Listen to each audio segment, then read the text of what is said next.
প্রাথমিক নিয়োগ দুর্নীতির মামলায় বিচার ভবনে সিবিআই বিশেষ আদালতে চন্দ্রনাথ সিনহার জামিনের মামলা। আজ হলো না শুনানি। চন্দ্রনাথের আইনজীবী বক্তব্য জানাতে সময় চাইলেন। আগামী 20 সেপ্টেম্বর রাখা হলো শুনানি। সেই দিন ফের হাজিরা দিতে হবে চন্দ্রনাথকে। চন্দ্রনাথের অন্তর্বর্তী জামিনের মেয়াদ বৃদ্ধি।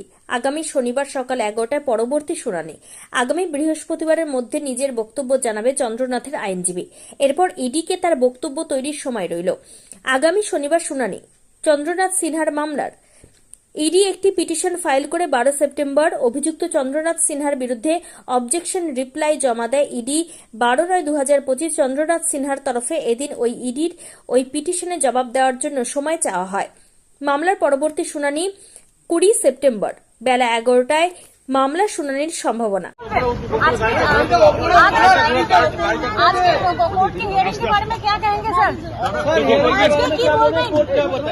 আপ তো ভেতরে ছিলেন, আপনারা সবই শুনেছেন।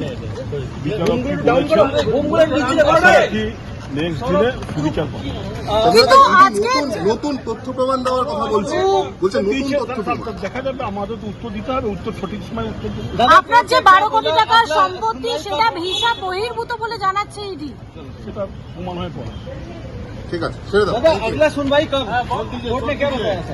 अरे आप लोग तो भेतर में थे, आप लोग जानेंगे। ঠিক আছে, ছেড়ে দাও, হয়ে গেছে, ছেড়ে দাও।